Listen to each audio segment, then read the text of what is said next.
అమెరికాలో ట్రంప్ రెండోసారి అధికారంలోకి వచ్చినప్పటి నుంచి వీసాలపై ఆంక్షలు పెరిగాయి.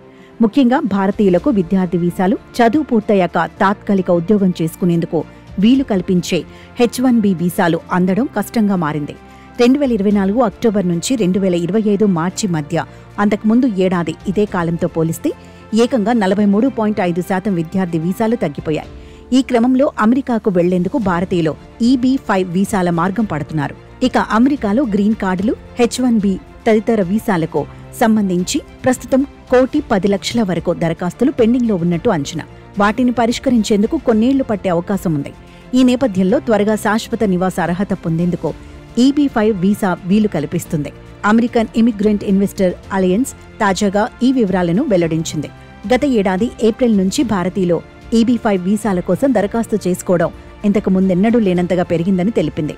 EB-5 వీసాల కోసం భారతీయుల నుంచి 2024 అక్టోబర్ నుంచి 2025 జనవరి వరకు 1,200 దరఖాస్తులు వచ్చాయని, అందులో 649 వీసాలు మంజూరయ్యాయని United States immigration fund chief తెలిపారు. అంతకుముందు 2023 అక్టోబర్ నుంచి సెప్టెంబర్ 2024 వరకు ఏడాది కాలంలో మంజూరైన EB-5 వీసాలు 1,428 మాత్రమేనని తెలిపారు. అమెరికాలో నివాసం కోసం రకరకాల వీసాల అవసరం లేకుండా గోల్డ్ కార్డ్ ప్రవేశపెడుతున్నామని, 43.8 కోట్లు చెల్లించి గోల్డ్ కార్డును పొందవచ్చని ఆ దేశ అధ్యక్షుడు ట్రంప్ గతంలో ప్రకటించారు. EB-5 వీసా స్థానంలోనే గోల్డ్ కార్డును ప్రవేశపెట్టేందుకు సన్నాహాలు జరుగుతున్నాయి. అది అమల్లోకి వచ్చేలోగానే EB-5 వీసాతో అమెరికాలో నివాసార్హత పొందేందుకు భారతీయులు క్యూ కడుతున్నారు.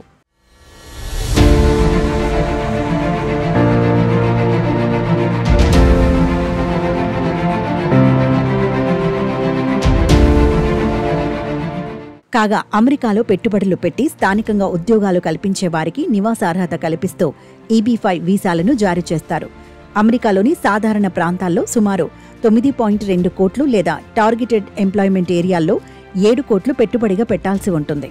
పెట్టుబడి పెట్టిన వారితో పాటు వారి జీవిత భాగస్వామి, వివాహం కాని 21 ఏళ్లలోపు పిల్లలకు అమెరికాలో శాశ్వత నివాస అర్హత లభిస్తుంది. EB-5 గ్రీన్ కార్డ్ కోసం దరఖాస్తు చేసుకున్నాక 3 నుంచి 6 నెలల్లోపే ఉద్యోగ, ప్రయాణ పర్మిట్లు వస్తాయని, EB-5 గ్రీన్ కార్డ్ మంజూరయ్యే వరకు ఆగాల్సిన అవసరం లేదని వివరించారు. కాగా అమెరికాలో స్థానికుల ఉద్యోగ అవకాశాలను విదేశీ విద్యార్థులు కొల్లగొట్టేందుకు H-1B వీసాలు కారణమవుతున్నాయని, అందువల్ల H-1B వీసాలను మొత్తంగా ఎత్తేయాలని ట్రంప్ సన్నిహితుడు స్టీవ్ బానన్ డిమాండ్ చేశారు. అమెరికాకు వస్తున్న విదేశీ విద్యార్థులను వారి చదువు పూర్తి కాగానే స్వదేశాలకు తిప్పి పంపేయాలని ప్రతిపాదించారు.